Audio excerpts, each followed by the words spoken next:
Why did you get into real estate? I mean, honestly, some people get into real estate because they say, I like people, I like houses, because they've been watching HGTV, and they really don't know that you'll wind up hating houses and there's people you don't want to spend time with after you get into this. And so you have to really understand what you bring to the table if you want to make this a long-term professional play. So I got an email this week from someone who attended one of my events, and here is what this young man says. He said, I got into this business because I've had a great experience with a realtor and I had a not so great experience with a realtor, and I want to be a part of tipping the scales in favors of the ones that create a great experience. First of all, most fair assessment ever, and I think that it would be nice if more of the consumer public knew that if you run into a really mediocre person, they're probably going to be absolutely balanced out by somebody wonderful. And if you have somebody wonderful, you should keep their business cards everywhere, because you may get tangled up with mediocrity next. And so then he proceeds to talk about how he can be known in the community for what he enjoys. And you know what kind of clients this young man enjoys? He enjoys first-time buyers that have a hard time with their credit. He enjoys working with veterans, figuring out the VA loan process. He enjoys helping first-time people who need down payment assistance. He likes helping the people who are going to be the most work in real estate. And he's asking how he can get more business. So first of all, if you are that enterprising realtor and you're looking for more business, one of the underestimated places to look is talking to people like me. Now, I don't mean me exactly, because I love those groups too, so back off, buddy, but I'm just kidding. Go find yourself a seasoned realtor who's been in for a long time. Find yourself a realtor who's built a market share in the luxury market, because the longer somebody's been in, the more likely it is that their plate is full. And if the plate is full, human nature says that we're going to spend our time on the low-hanging fruit, on the easiest people, because that's the highest and best use of our time.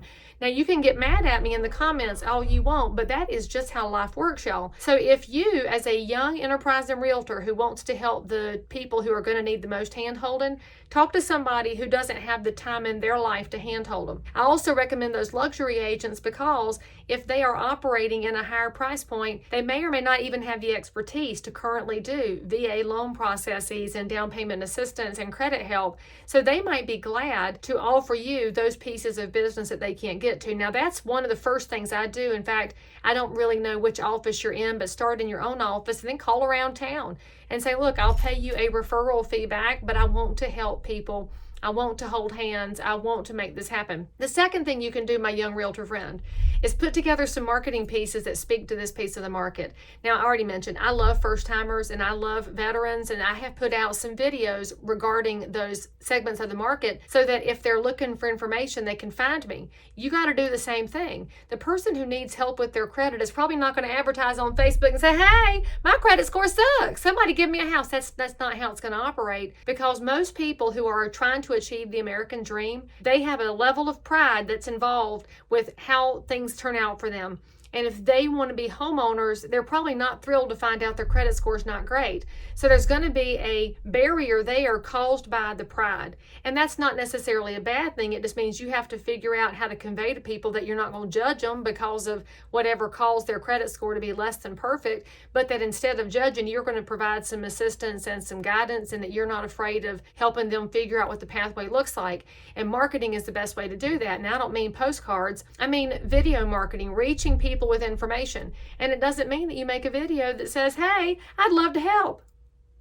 No, it means your video says, here's the top 3 things to help you improve your credit score. Here are some inside secrets on VA loans. Here are some of the down payment assistance grants available in our area. Put that information out there. And then I want you to also think about the third market. And that's the people who know somebody in the category that you're looking to help. Not the realtor side, but how about the mamas and the granddaddies? How about the people who want to help that buyer get up and running, but they may not have the resources to do it? There is a myth out there that says all these young people have parents helping them out. The last time I checked, I don't think any of my buyers, well, let's take that back. I did have one that had gift money over a decade ago, but I don't tend to work with people that come from silver spoons in their mouths. They might have a spork from Bojangles, and they're not going to share that. And so they're going to be wanting to help their young people, but they don't have the cash either. So what if you reach out to those demographic groups and say, hey, I'm the realtor that wants to help your young people find a way. I have access to grants and down payment assistance.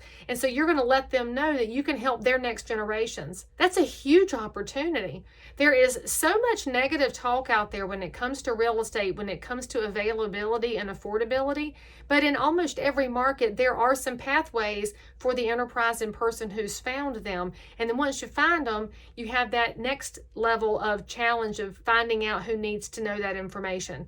So figure out where the realtors are that need your help. Figure out how to help the buyers through ideas like video, and then reach out to that older generation that probably wants to help. Now, the last tip I'll give you on reaching this market segment does involve one of your questions, holding a community event with a lender. You can absolutely do that. In fact, I would point you to the Catawba Valley Realtors here in North Carolina. They put together a fair housing event back in June that was amazing. They had people there who talked about down payment assistance, and they also had resources in the community when it comes to schools and healthcare, and just a ton of great information, plus some really good music, and the elected officials came out. It was just kind of a cool event. But the realtors at the heart of it were trying to figure out how they can make sure their neighbors had access to the resources. And it came together because the realtors worked with the lenders, worked with the healthcare resources, worked with as many public groups as they could to bring together a multifaceted event that would hit a lot of people. In fact, Habitat for Humanity was out there too, because they can serve an entirely different segment of the market that may not know they have options.